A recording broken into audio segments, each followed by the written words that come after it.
नहीं पार्थ, समय अभी शेष है।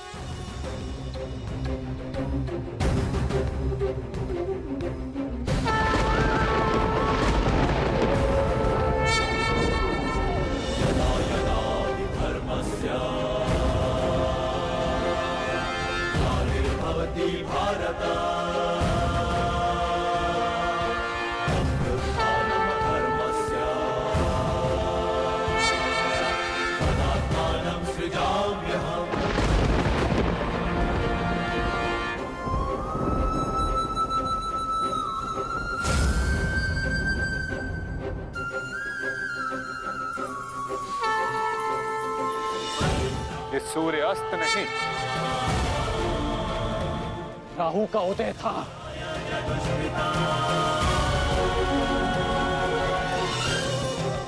ये तो सूर्य ग्रहण है।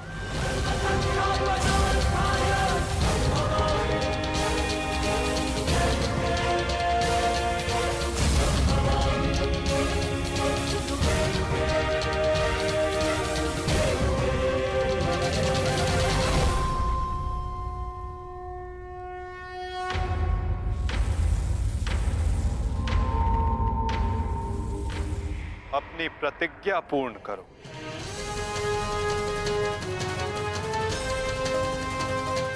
सूर्यास्त अभी नहीं हुआ है।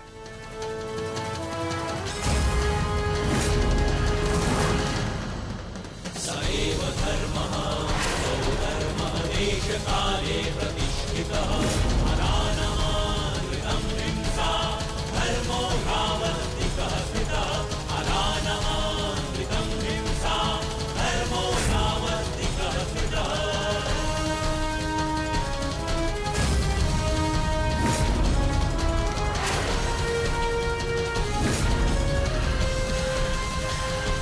सुरक्षा पंथी! सएव धर्मः सौधर्मः देशकाले प्रतिष्ठितः अनानमानृतं हिंसा धर्मो यावत्तिकः स्थितः। सएव धर्मः सौधर्मः देशकाले प्रतिष्ठितः अनानमानृतं हिंसा धर्मो यावत्तिकः स्थितः अनानमानृतं शर्पिलस्त पार्थ,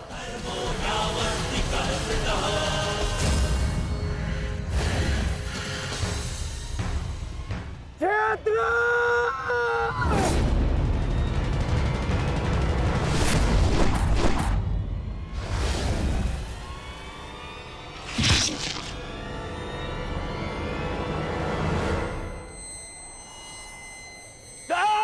चंद! मित्र!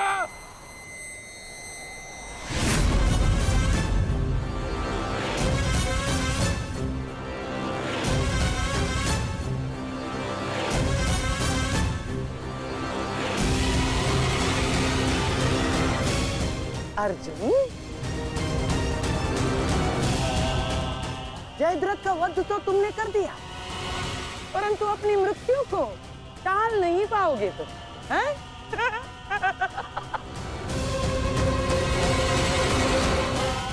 जिस क्षण इस जयद्रथ का सर धरा पर गिरेगा, उसी क्षण तुम्हारे सर के भी 100 टुकड़े हो जाएंगे अर्जुन।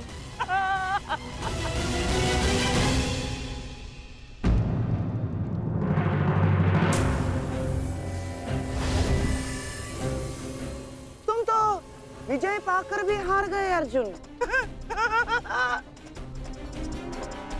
और सबसे बड़ी हार किसकी हुई है जानते हो? हैं? तुम्हारे उस छलिए की।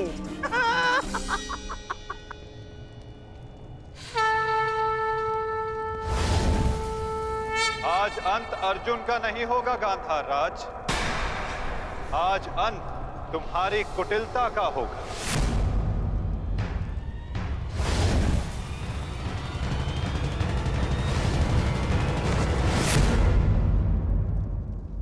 नहीं वृद्धक्षत्र, नहीं, उठना मत।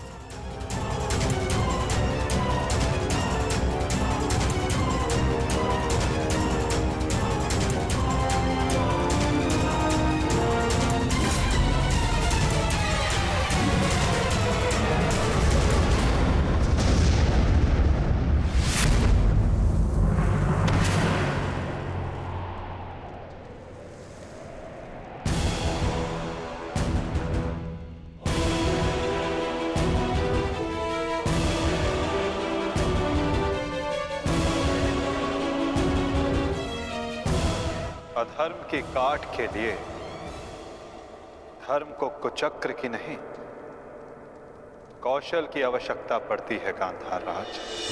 नारायणं नमस्कृत्य नरं चैव नरोत्तमं देवीं सरस्वतीं व्यासं ततो जयम् उदीरयेत्।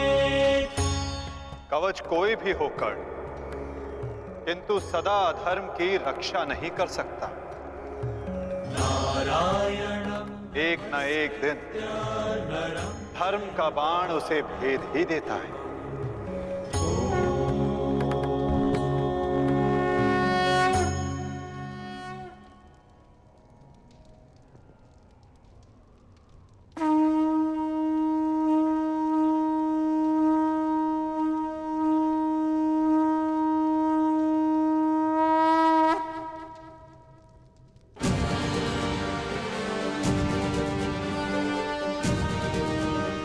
युद्ध का आज का दिन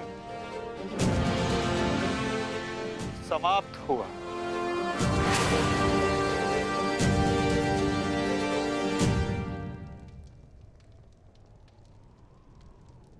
तुमने अपना कर्तव्य पूर्ण किया पार्थ।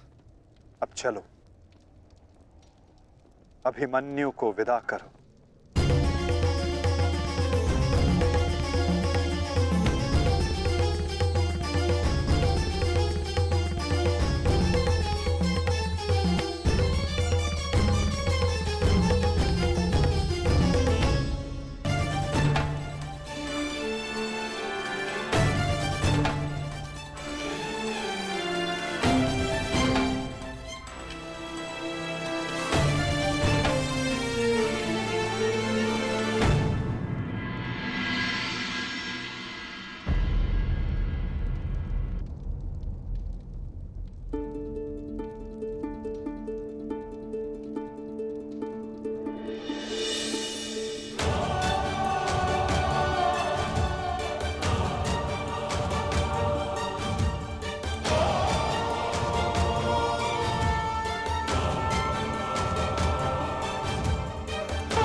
धन्यवाद माँ।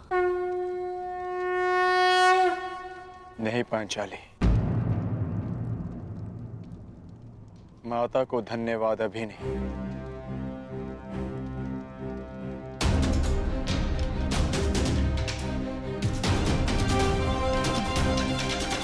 जयद्रथ का वध केवल प्रारंभ है। अभी तो उन सब का वध शेष है जिन्होंने घेर कर छल पूर्वक मेरे पुत्र की हत्या की।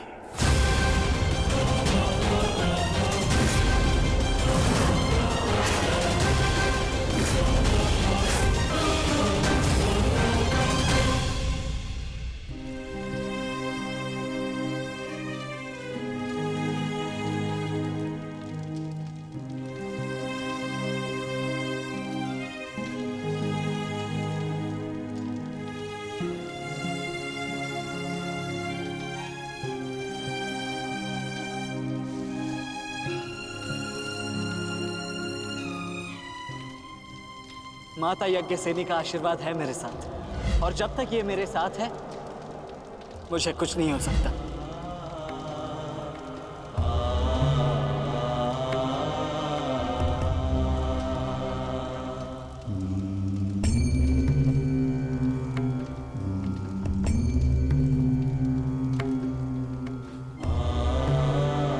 शांतिपूर्वक विदा लो वीर। धन्य हूं मैं कि मेरा कहीं ना कहीं तुमसे रक्त संबंध है।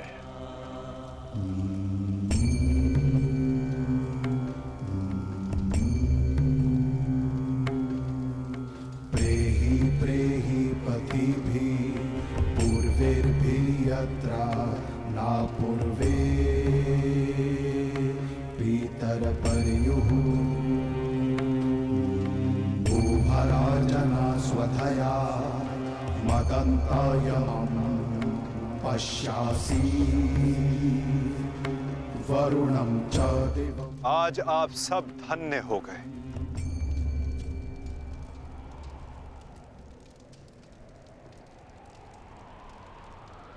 शूरवीर अभिमन्यु के नाम से इतिहास में सदा आप सबका नाम भी स्मरण किया जाएगा।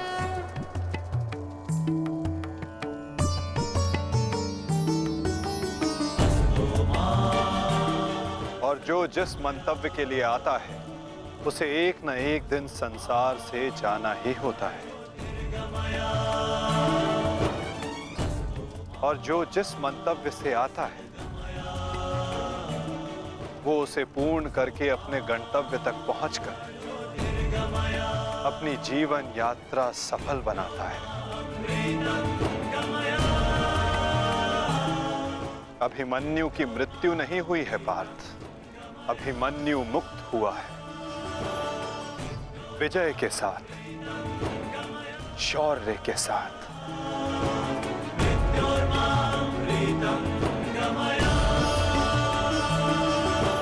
अपने इस क्षण को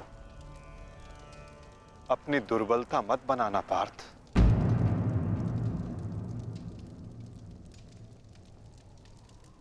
अपनी शक्ति बनाना।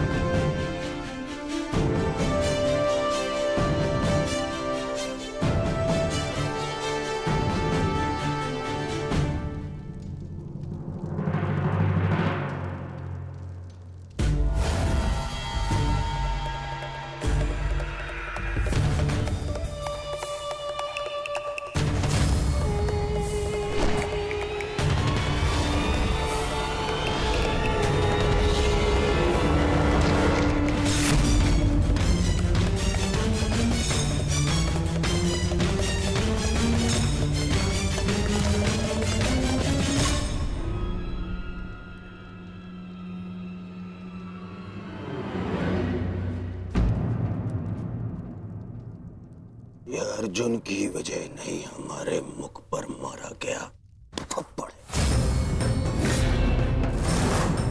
सारी कौरव सेना के सामने अर्जुन वो कर गया जिसकी उसने शपथ ली थी, और हम खड़े खड़े देखते रह गए, देखते रह गए, देखते रह गए, देखते रह गए। अच्छा है, अच्छा हुआ आपको अपनी दुर्बलता और अर्जुन के तेज का अनुमान हो गया। अब क्या करेंगे युवराज? युद्ध छोड़कर समर्पण का मन तो नहीं है आपका? बस बद्रराज बस। अब यदि एक भी अपशब्द कहा ज्येष्ठ के विषय में तो उचित नहीं होगा। तुमने कौन से तीर चला दिए? उस अर्जुन के समक्ष 2 पल नहीं खड़े रह सके तुम, 2 पल। तुम जैसे भीरुओं की हमारे शिविर में कोई आवश्यकता नहीं है। मेरी तो इच्छा ही नहीं थी कि तुम्हारे पक्ष में सम्मिलित हूं। छल करके ये तुम्हारा जेश मुझे यहाँ लाया था दुशासन। संपूर्ण बल से मैंने युद्ध किया। मैं जा रहा हूं यहाँ से और दोबारा यहाँ पग नहीं रखूंगा। सर्वप्रथम आप अपना संयम धारण कीजिए महाराज शैल्य। हार हम सबकी हुई है और अभी आपस में बहस करके हम अपने शत्रु को और भी अधिक बलशाली बना देंगे। स्मरण रखिएगा इस बात का। शत्रु तो प्रबल है ही आचार्य, परंतु यहाँ उपस्थित अधिकतर लोग ये बात समझ ही नहीं पा रहे, क्योंकि ये मूर्खता और अभिमान से भरे पड़े हैं।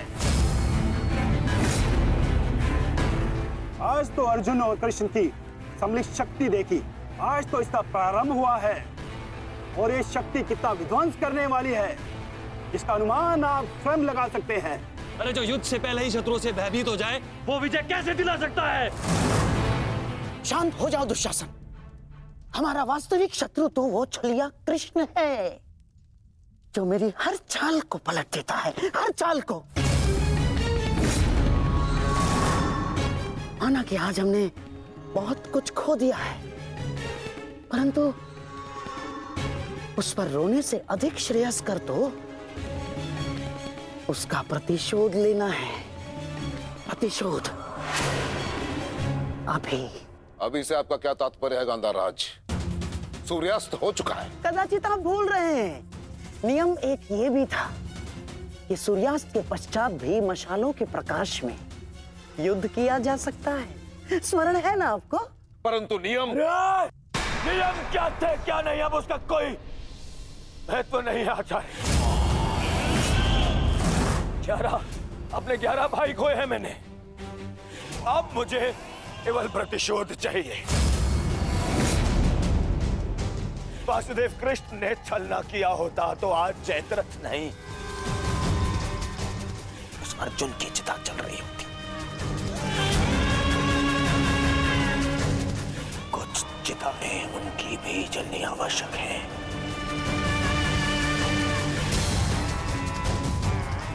हम अभी आक्रमण करेंगे।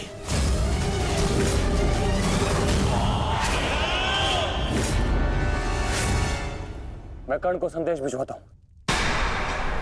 कर्ण इस समय शिविर में नहीं है दुशासन, और ये हमारे लिए अच्छी बात है। आक्रमण के लिए सज्ज हो जाओ। पांडु पुत्रों, मैं आ रहा हूं।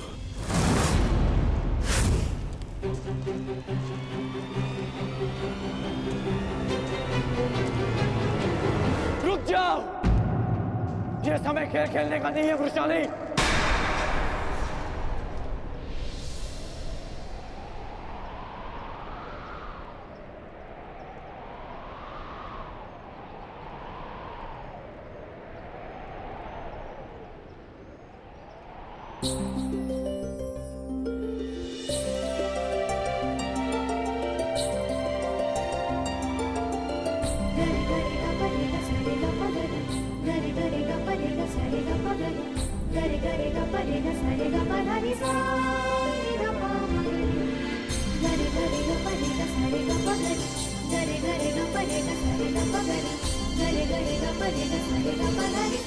तुम जानते थे कि ये मैं हूँ? हम बचपन से मित्र हैं वृषाली। ना ही मैं तुम्हारी हस्तलिपि भूल सकता हूँ और ना ही तुम्हारे बाणों का वेधन।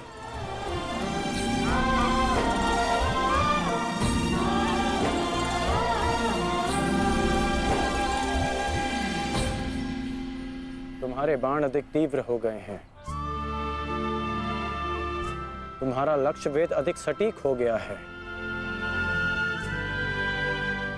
परंतु तुम्हारी हस्तलिपि में कोई सुधार नहीं। बदले तो तुम भी नहीं हो कर्ण। मुस्कुराना तुमने अब भी नहीं सीखा।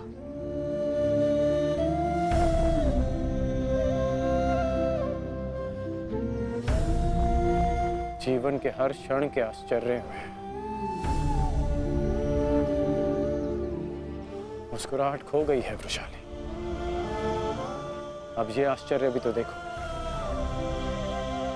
कभी सोचा नहीं था कि ऐसे मिलेंगे, ऐसे युद्ध भूमि में। एक बार पुनः सोच लो दुर्योधन, रात्रि के समय युद्ध कर सकते हैं, परंतु छिपकर प्रहार करना उचित नहीं है। ये युद्ध के नियम के विरुद्ध है और विजय प्राप्त करने के लिए हमें ऐसा करने की आवश्यकता नहीं है। और ये मत भूलो कि अर्जुन रात्रि में प्रहार करने में सक्षम है। बिल्कुल उचित कहा आचार्य द्रोण आपने, बिल्कुल उचित। अर्जुन सरलता से रात्रि में लक्ष्य भेद कर सकता है, परंतु अन्य पांडव नहीं। और अर्जुन इस समय अपने पुत्र के शव के पास है, और जब तक शेष पांडवों को हमारे आक्रमण का भान होगा, तब तक हम उन्हें अपूरणीय क्षति पहुंचा चुके होंगे आचार्य।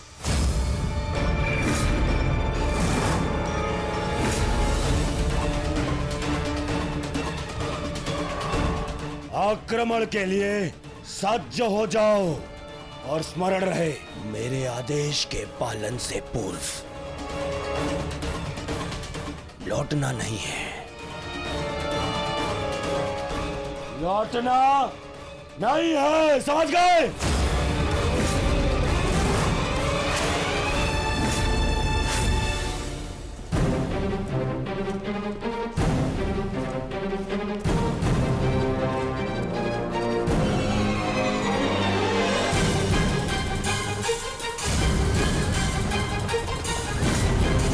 ये कोलाहल कैसा?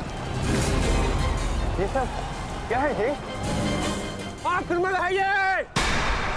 कौरवों ने युद्ध के नियमों का उल्लंघन करते हुए हम पे आक्रमण कर दिया है। हमें उन्हें उत्तर देना होगा। सावधान सैनिकों!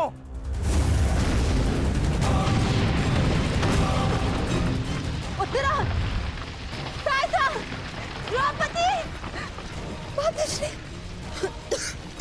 अर्जुन, तुम वहीं रुको।